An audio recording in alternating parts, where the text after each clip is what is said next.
Right on the live stream. We're Not arguing. Just, we're debating. We're discussing the class. all right, it's time to get started. Oh, am I?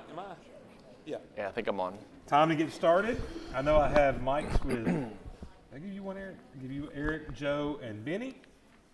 Good job. And we'll start in Genesis chapter 6. And I'm sure, based on the discussion with my co-teacher, it's going to be a lively discussion. The first thing the teacher's book said is don't get bogged down in these points. True. And you're already bogged down. And I'm already bogged down. Genesis chapter 6. Let's start with a prayer. And Benny, where did Benny go? I'm looking for the Nate Oates coat back there. Benny, if you'll lead us in prayer. Our Holy Father, we thank you for this good day you've given us, this first day of the week. We can be together and study your word and later to worship you and honor you as our God, Father. Please be with us in all this and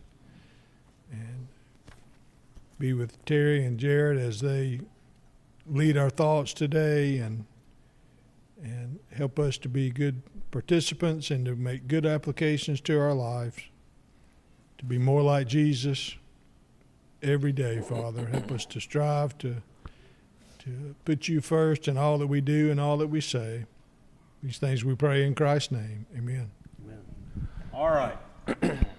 So let's get into Genesis chapter 6, and we are going to try to not get bogged down with certain things along the way, but we're going to start right there. Oh, great. Yeah, because that's how it starts off. Because truthfully, I mean, honestly, this story of Noah really starts about chapter 6 and verse 9. And the first 8 verses kind of set up what's going on. And I will say that, honestly, we're probably going to spend more time on that section than the story of Noah. Because one of the things is, most of you could tell me most of the details about Noah, right? You could tell me what the ark was like, what wood it was made out of, what it was covered in, how many animals went on it, how many windows and doors were in it, how many stories were in it. You could tell me how many days, most of you, that it rained. And probably most of you or some of you could tell me how long the waters were on the earth and all of those things. And yet, I think what's happened is like studying all those details, which they have their place, avoids us maybe understanding why this story's told and what's being said here. And that's far more important for us to grasp together this morning. So we're going to start off with this idea of the Nephilim. And in Numbers 13, they are mentioned. And you might go, well, why are we starting there? Because let's make sure we remember our perspective. When is this being written? For what generation is this account we call Genesis being written?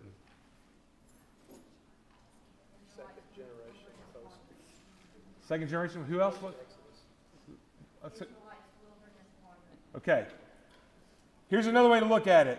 The kids of the people in Numbers 13. Right? Because what happens in Numbers 13? Okay. The spies are sent to Canaan and they come back and say what? Ain't good. Why? Too big, too much, big folks. Okay. We're like ants to them. We're grasshoppers and they're giants. Right. Okay. And later on, what's the only other reference to that idea of giants probably in Scripture? You said it earlier.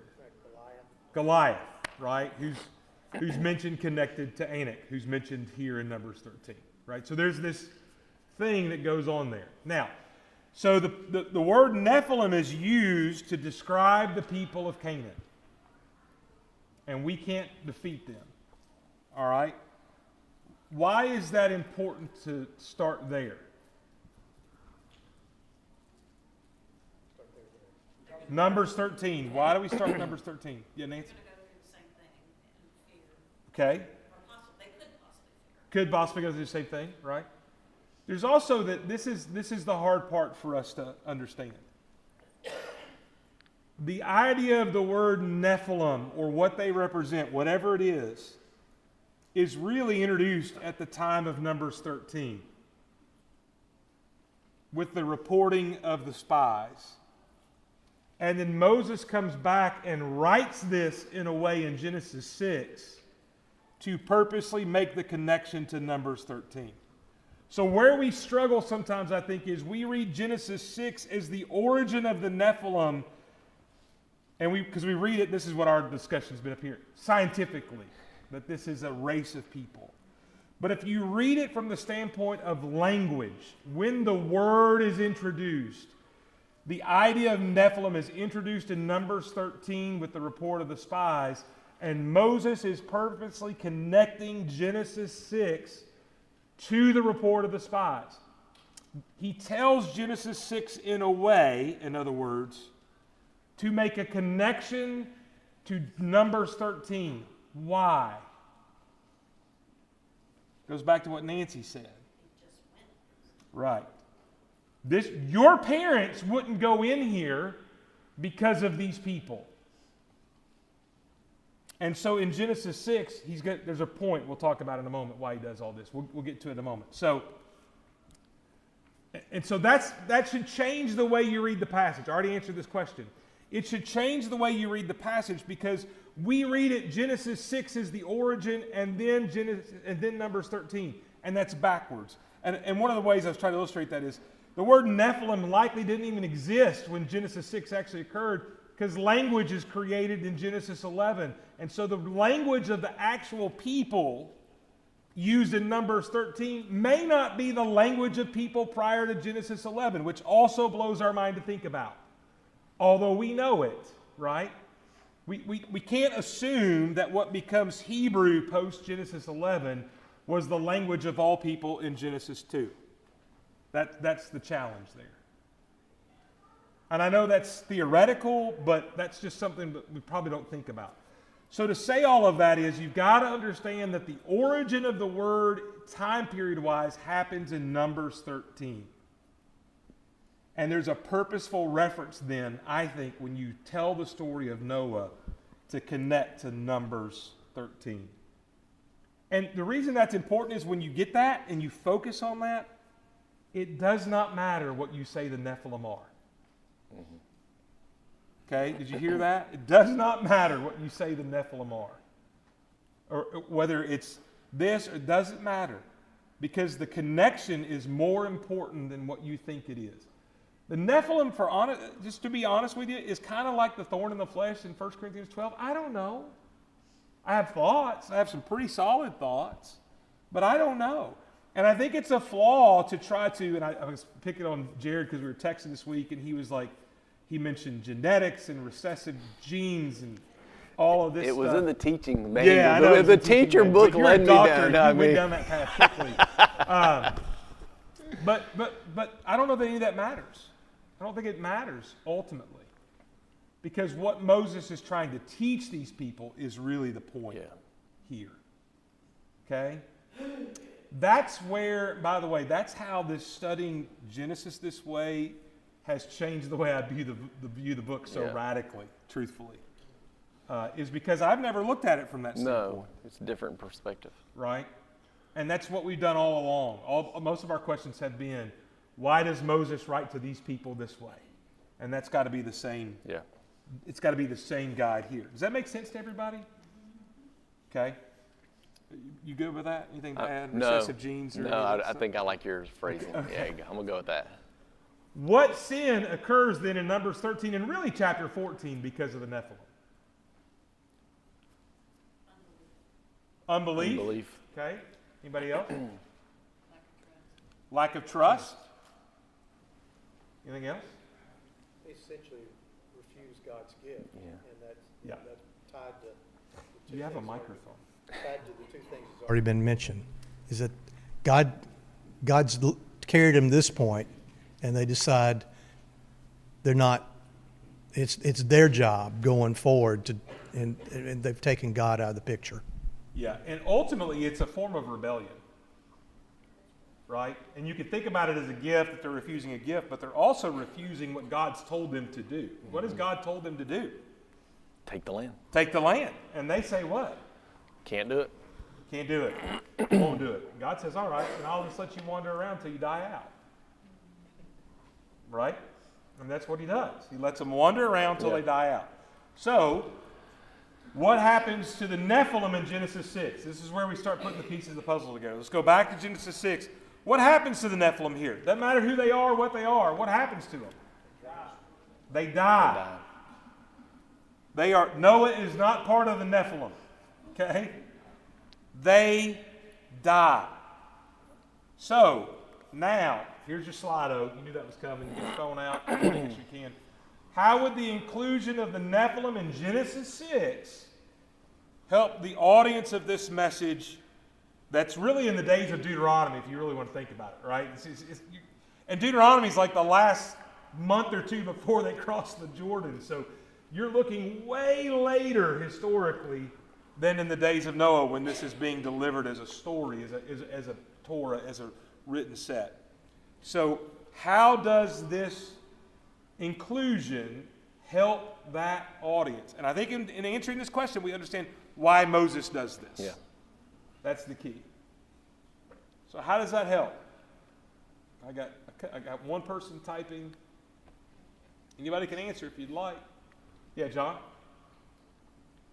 Well, if God killed them off once, and now they have come back and are in the land, and the parents of this second generation was fearful of them and didn't kill them off like they were supposed to, maybe they get the picture that we got to trust God.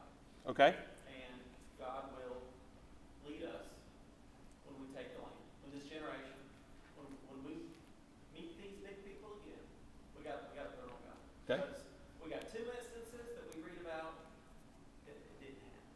Yeah. And by the way, this is where, just real quick, we don't know what Nephilim is. It could just be a way to describe mighty warriors and not some genetic set of people, because it's hard to connect. That's where this recessive gene thing comes through. It's hard to say this is the same genetic makeup of a culture or like an ancestry. Somehow then it would have to get through the ark for them to be the same heritage of people. Right. Could just be the way that this language describes giants or giant warriors. Any of that, we don't know. Any of that's possible. But I think what you say is the key here. Your parents, this is what he's saying to these people, your parents were scared to death of these guys. They called them Nephilim, and they were giants, and they wouldn't go in because they're grasshoppers. But God is going to be with you, and God's already destroyed them once. That means he can do what? He can destroy them again. And to me, that's the real focal point of the way this is being told. And I think that's the real key to understanding this is he's saying the fears that kept you out of Canaan, God can handle. God can handle that. Joe, and then... Yeah, and just one level deeper is that Noah was blessed and saved because he obeyed God and he found favor in God's sight. So they're really saying you can choose to either be in the group of Nephilim or you can choose to be after the lineage of Noah. Correct. And but God has already dealt with that To once use other before. terminology, you can choose to be the sons of God or the sons of The daughters man. of men. Yeah. John Dean, you have... Well, I was going to, it reminded me a little bit of the Abel and Cain conversations, and how these people are a bunch of Cains. Okay. They're a bunch of Cains, but not all of them are a bunch of Cains. Good point. You got the Joshuas and the Calebs that appear to be Abel. Yeah, my dad, who when I grew up, my dad was like a deacon, but he also ran the teaching program, wrote a lot of material. He liked to point out that there's always been a remnant of righteous people. So even in that generation we think about wandering and getting killed off, you have a Joshua and Caleb, and technically a Moses, okay? Even though he dies for another reason. But, and in the days of Noah, you have Noah, who is the remnant. There's this idea that there's a point in time where there's none righteous is a flawed idea, because that remnant may not be very big, but there always seems to be a remnant, and scriptures teach that. Or in the case of Elijah, it may be much bigger. In the case of Elijah, maybe larger than you realize. Yeah. You know. Any other comments or questions about that? I think it's more of a statement of the godliness of the people, just personally. That's why I put that in mythology in these Nephilim. You know, the people that are the doubters, they're going to come up with any excuse Okay? Okay? And that's why Joshua tears his clothes. And it's like, God is giving us this. We have to trust God. And the point is that the people that don't trust God, they don't know what Nephilim are. They know from, what before the flood Nephilim may have been, but those people were destroyed in the flood. But they see these people that they attribute this word to, and they're coming up with an excuse to not be able to be faithful. And see, let me say one thing. I agree with you, but this is where the timing makes a difference. The Nephilim, I think, are more based on what their parents said coming back as spies, because they don't know what Nephilim are either. They've never seen them, except they do say that they're giants. So they go in, and all they know is there's this group of people we can't defeat. And that's what they're facing. That's what God... And so the point is that, yeah, they don't know anything about the Nephilim in Genesis 6. That's not the point. The point is Moses is pointing out that part of the problem in Genesis 6 was this same type of people that you're afraid of, and God wiped them out. And if God can wipe them out in Genesis 6, he can wipe them out in Numbers 13, but their parents didn't have enough trust in God to believe that, so they're going to wipe them out in the days of Joshua because God can do that. That's the point. And as Joe said, the deeper point is, and this is part of this discussion we'll talk about in a moment, is also this idea, hey, it's the same thing from the garden. You can say it how you want, but it's which tree do you eat of ultimately? Do you choose the tree of life, or do you choose the tree of death? And what happens is that when man chooses sin, it's this tree of death choice. What makes Cain different than Abel is he chose the tree of death instead of the tree of life. If you go back, if you were to put him in the garden, that's what it is. And it's the same choice we like to say we don't live in a binary world anymore, but since the garden, it's basically been a binary world. You got two trees to choose from, period. And if you don't choose the tree of life, you are by default choosing death, by the way. It's a binary world, good or evil, life or death. And that's how we have to view life. And that's all these stories, I think, have to be interpreted that way. Right. Isn't that how you feel? I do. And I think I kind of wrote down, it kind of fits what you said. We interpret everything from an earthly, materialistic standpoint. And even when we try to choose life or death, we let factors impact our decisions, and we try to argue why it's okay to walk in this shade of gray. But like you said, there is no gray with God. There's right or wrong. And going back to these people, they're looking at things from an earthly, worldly perspective. And these are supreme warriors, we'll just say. These are people we can't beat, but they're not looking at it from the spiritual realm of, what we learn in the flood. God defeats anybody. Nobody stands up to God. Yeah, and that's going to be proven with the story of David and Goliath, by the way. Right? Absolutely. So you see these stories repeated in Israel's history. Why? God's constantly trying to get them. And instead of tree of life and tree of death, you could go to Deuteronomy 28 and use the same thing of blessings and curses. It's the same idea. If you choose righteousness, I will bless you. If you choose evil, I will curse you. It's the same binary choice. There weren't three mountains. There were two mountains that they were divided on. Right? It's interesting to consider all of that. Did you ever get into that? Okay. All right, let's get into the next one is, what happens to Israel in Numbers 25? This has to do, now we're going down the sons of God, daughters of men track. So what happens with Israel in Numbers 25? All of these are questions in your book. Yoke themselves to Baal Peor. But why did they do that? Because they intermarried. What, Joe? Because they intermarried, right? Had they been warned about that? Genesis 6.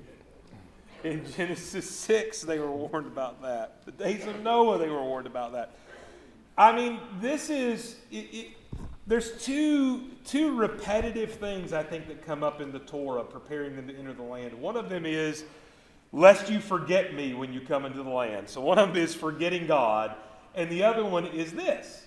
The other one is, don't marry those women. That's ultimately what it is. And by the way, we also know that sometimes their men married the Israelites' women. It's not just a gender thing, but this is the description that goes in Scripture. Right? don't marry those people. Because when you do, what's going to happen? Pulled away. They'll pull you away. And how many examples of that are there? Who's probably one of the chief examples of that? Solomon. Yeah. Just like David is the example here of the giants and the trusting, Solomon becomes the example of this probably within the kings and others, obviously. So what command were they given in Exodus 34 and verses 11 through 16? We just kind of talked about this. What was it? Part of it. We talked about part of it. They were supposed to destroy all Yep. the idols and statues. Well, and quickly back to Numbers 25. That's the story also of Phinehas. Yes. And in Psalm 108 or 118, somewhere in that, it's a spot in the Bible where it said his zeal was considered by God as righteousness. Oh, yeah. So his works were considered as I mean, righteousness. he drives a spear through two people. Yeah, but I'm just saying that's the one time in Scripture where you see that connection in the Psalms. Okay, so, and Jared mentioned this. What happens then is because you're not, and listen, this is going to make us uncomfortable a little bit. If you read this the right way, there's an expectation of at least a limited form of genocide when they take the land. I don't think it's, yeah. It's limited to the borders of that land. Yeah. That's what I mean by that. Yes. Is they're not supposed to commit genocide up in Assyria, right? It's limited to the geographic land. But everybody in that Right. land should be Yeah. eliminated. Everybody in that land is supposed to be wiped out. And that makes us uncomfortable, but God says and by the way, lest we get distracted, this is not about racial purity. It is about spiritual purity, which are two different things. And we know that at least to Joshua 24, these people struggle with giving up their pagan gods fully to serve Jehovah. That's how that book ends, right? And so it's interesting here to kind of put all that in connection with each other. So what does God say He's going to do to them if they violate this command in Deuteronomy 7? He's going to destroy them. Okay? And by the way, in Deuteronomy 28, what he says is if you do this, he kind of gives a more detailed description of what that's going to look like. And it's kind of staggered in Deuteronomy 28 because it talks about he'll plague the land and he'll give them a famine and he'll give them illness. And there's stages. So when you read, what happens, by the way, is when you read the history of Israel and you go back to Deuteronomy 28, you can almost fit all that stuff in there. Because the last resort to the curses of Deuteronomy 28 was what? I will take you away from the land. The captivity. Captivity, yeah. Okay? So this says here he's going to destroy them. All right? We're kind of doing the same thing we did with the Nephilim then, is what we're doing here. So what is the result go back to Genesis 6. What's the result of the sons of God marrying the daughters of man? Destruction. Okay, destruction. You could also say it is wickedness that is such a level that God regrets making the earth. And that leads to their destruction. All right. Hey, Terry? Yeah. I've got a question. You think this is also a reference by saying the sons of God marrying the daughters of man? You think this is a reference to like the angelic beings that go? There you go. We knew it was going to come up. Yeah. No, I don't. No? There are three possible explanations. I lean solely towards one, and for time, I can tell you later, but I don't have time to do all three. All right. But for me, the sons of God, it goes back to what you said earlier. The sons of God is a description of the descendants of Seth, and the sons of man, the daughters of man, are the description of Cain. Okay. And the reason, and the greatest evidence for that is what we just saw, because what is he teaching against? When you understand why the story is told this way, he's not warning Israel, don't marry angelic beings. He is reinforcing what we've just laid out. Do not marry those people that believe in different gods than you do. Does that make sense, Joe? And Jesus answers that. Yeah. They're neither married nor given in marriage. They're like the angels. Yeah, the angels don't marry. So that's where the mythology that we learn comes into our mind, because Roman and Greek mythology is all about what? Gods and humans. Gods interacting with humans and coming down, and angelic beings interacting in those ways. And there's some scriptures that lead people to believe that, Brandon. So I don't want to say that it's without any reason to believe that. I just think when we especially put this in the context of what Moses is trying to do, that this explanation is the best explanation for that. It goes back to, this is a way of describing two trees, blessings and curses, and these people that represent those paths.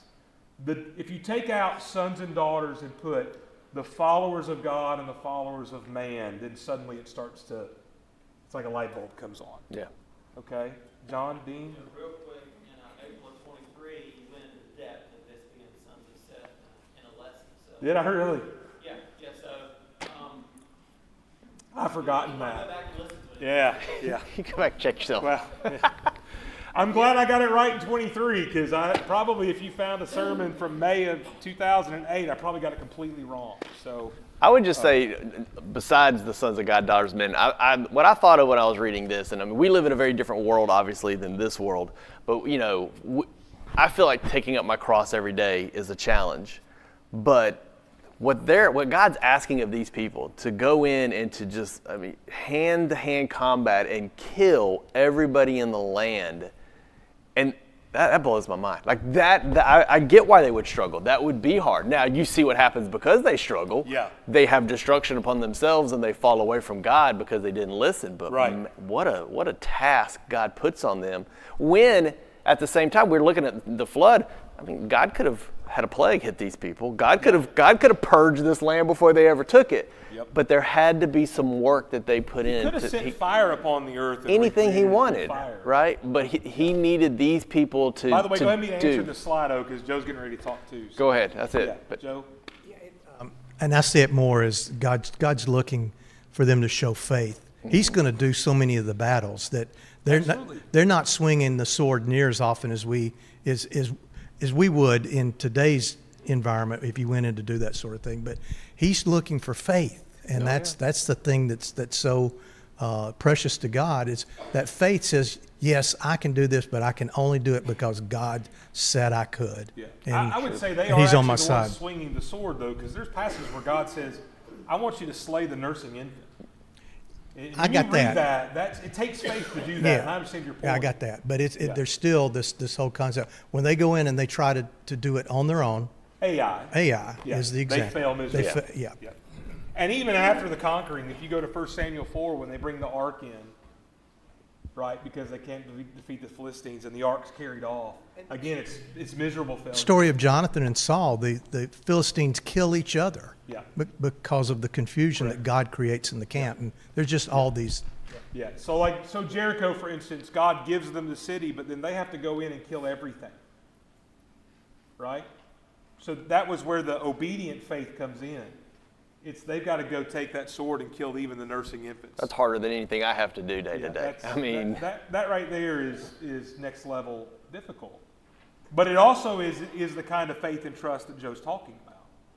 Because you recognize God's given you, and that's the sin that leads to Achan. You realize God's given you this city, but God's also put a lot of stipulations on it, right?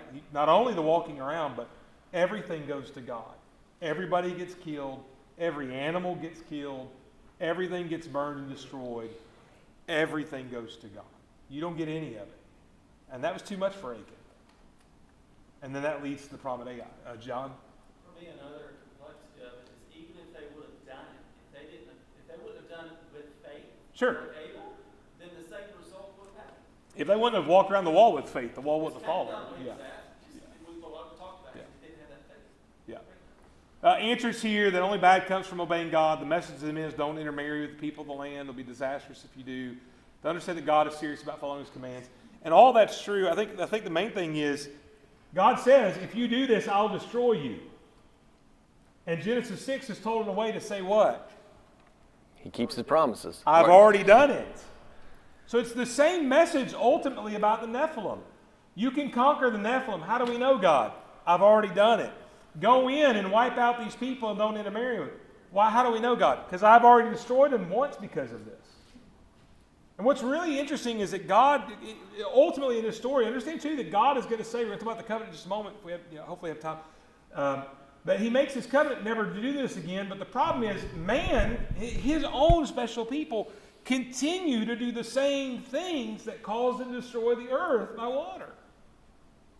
And so one of the things you keep in mind when you think about God's promise is the amount of commitment to keep the covenant he makes with Noah, even though they continually repeat the same sins. And put that in the context of yourself as a dad or as a mom. When your kid keeps doing the same thing over and over again, and no matter how you punish them, they won't listen. And there comes a point you just want to kill them.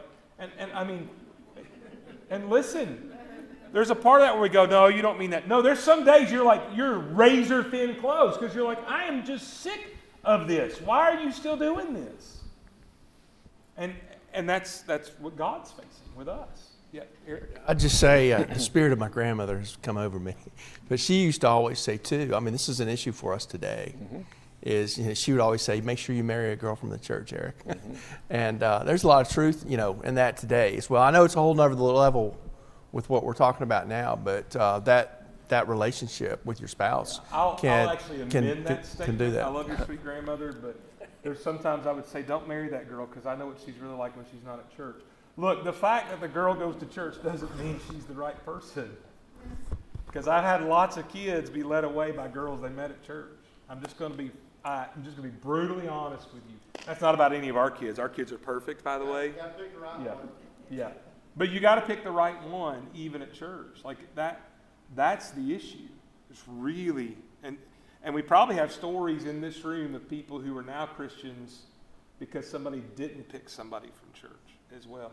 There's not a black and white line on that, that's all I'm saying. I understand the sage wisdom of pick the right person, and that's absolutely true.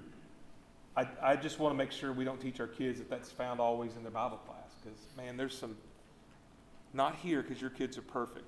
I've seen some horrible young people that went to church. Your kids are perfect, but I've seen that before, okay? Your kids are perfect. Here's something you can give your kids.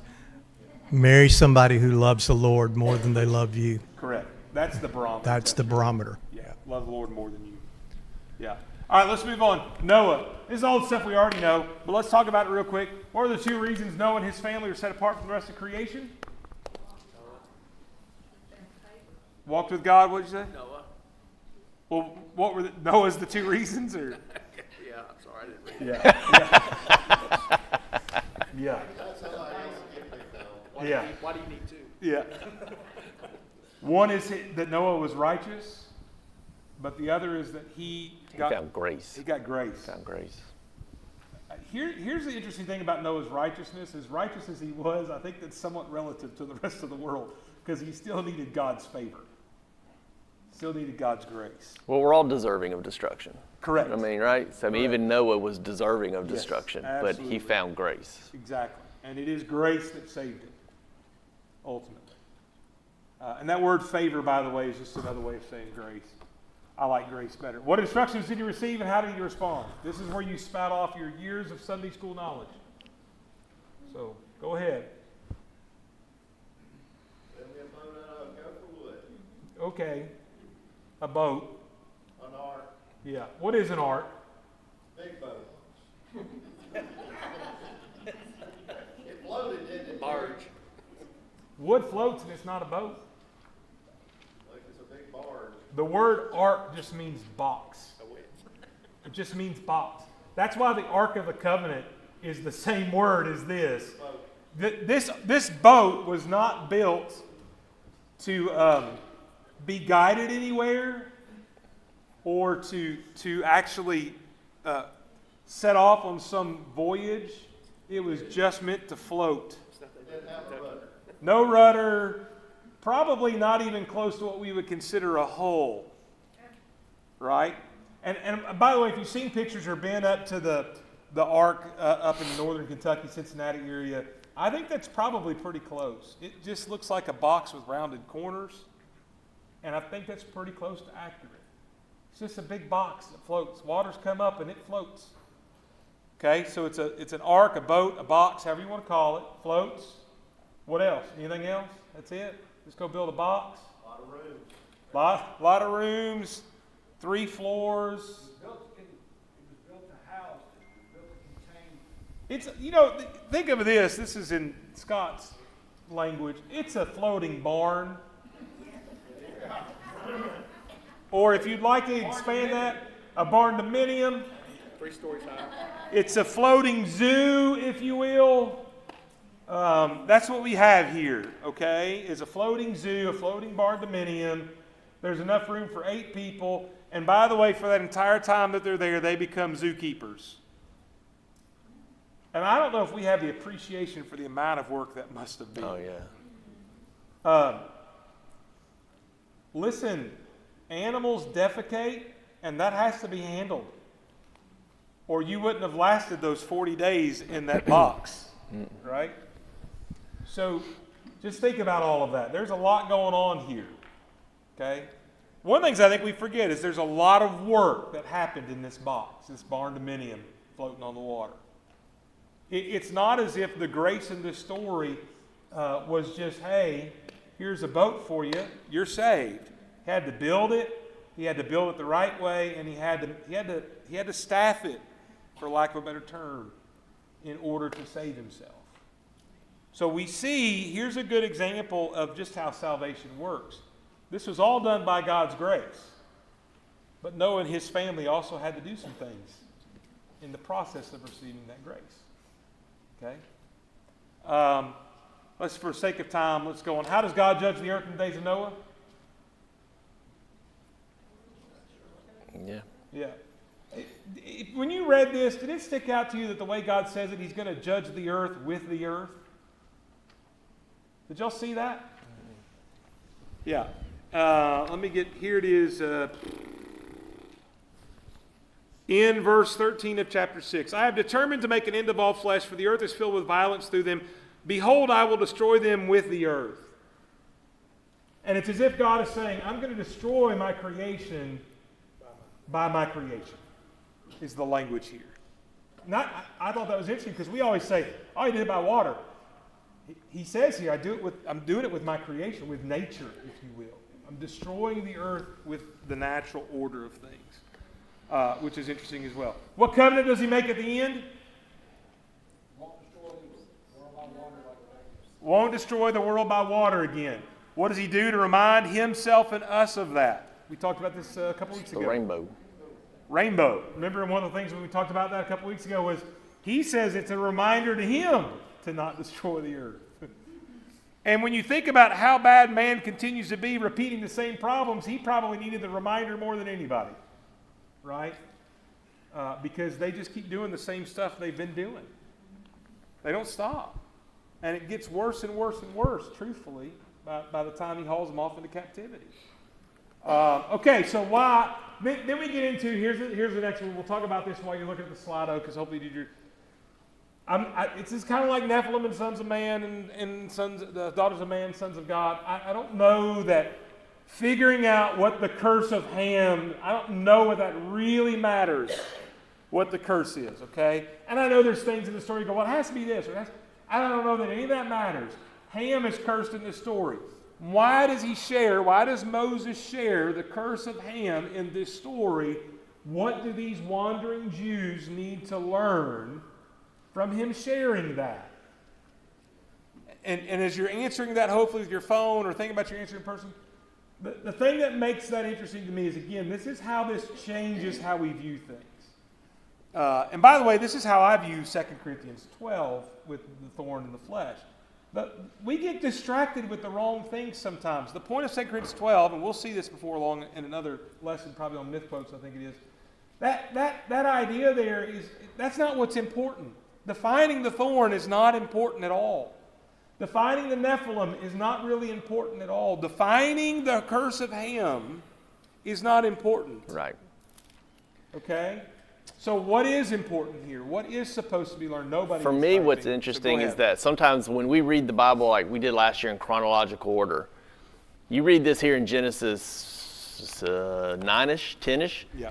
By the time we get to Canaan and them entering into the land, I've forgotten about the curse of Ham. Right. I've forgotten about this curse, right? Yeah. Because the curse of Ham is like just a small little nugget kind of at the end of the flood that we kind of, I overlooked this little part a lot. And so until I did this lesson, like, I never made the connection, like, oh, wait, this goes back. Okay, hold on, this is making sense Now it makes sense. Now it's Because making the other thing is sense we now. read this as a history book Yes, rather than a collection of stories and teachings given to a group of people who are getting ready to go conquer a land. yeah, And when you read it in the context of the people who are getting it, it changes the way you read some of this stuff. It changes your focal point. definitely. So, why would they want to live in such a way as to receive a curse, choose faith and life? God had given Canaan to others precious, I think previously. Probably, not yeah. preciously. Previously. Yeah. And he can again. Autocorrect on your phone's bad. Yeah, And I think that's the idea. Here's the deeper level of that. God is giving Canaan to the descendants of Abraham as a fulfillment of the curse of Ham. yep. And so, now keep in mind what we've learned from this story, beyond the flood and the animals and the stuff we normally learn. Hey, what about these giants we're about to take over? God's killed them once, he can kill them again. What about these people we're supposed to kill? Well, if you don't kill them and marry them, God's destroyed his people once for that. He'll destroy you again, just like he's promised. Well, what about this land? Why are you giving it to us? Because it's a judgment on them. And so the next layer of that is not only is it a judgment on Ham, but it's also, pay attention to Deuteronomy 28. Because if I do a curse on Ham hundreds of years later, Yeah, and I'm giving you this land as a fulfillment of that curse, I'm going to keep the curses I promised to you when you go out and act in ways that are not righteous. And this is where, for me too, Yeah. the light bulbs Starts just start connecting popping, spots, right? things Because that you never start going, connected. hey, oh wow, this changes the way you read the story. So then we And got like 2 minutes. yep. I'm going to say our last question kind of touches on this for me. So then what does this say to you? That God, to me, I took away from this, God operates on a different time frame than we do. God's judgment and people think God's letting people get away with things. God's not fulfilling his promise. He's not punishing. God fulfills it on his time. I mean, it took, I don't know how many years, but between Genesis 12 to Numbers for him to fulfill the curse on Ham and Canaan. You know, he will fulfill those promises. And so the one day there will be a day of destruction for us, and there will be a day of judgment for us, and we will all be held accountable. Even though people get away with it today and may live a blissful life, it's going to happen at some point. Yeah, because we may look at people and go, kind of like Ecclesiastes does and some of the psalmists, and even Job, well, look, the unjust, they're profiting as much as I am. And part of what Peter is saying, oh, no. Just because God hasn't acted yet doesn't mean he's not going to keep the promise. We're so tied to time. Correct. It's so hard for us to get past our finite lives. Mm-hmm. Think of things in a spiritual and an eternal time frame. Correct. Because that's God's time frame. His time frame has no bound of time. It doesn't even compute. There's no beginning and end in God's world, which is that's beyond. When we talk about his ways higher than our ways and our inability, that's beyond my comprehension. Yep. But the message, the take home, and we're not going to get to this today, maybe next week, I don't know where he goes with probably next week, we'll get there if he doesn't. But here it's in Peter, it's like he starts off with, hey, if God promises to destroy, he's going to keep it. Later in the chapter, he's going to say, but you can be saved like Noah. Because even in his destruction, God shows favor to those who are righteous. And we'll get to that for sure next week. We're out of time. Thank you, Jared, very much. Yes. And if somebody would like to teach next week, let me know. Otherwise, I'll text a group of you and wait until somebody like Jared gets voluntold by Joe. So, all right, thank you.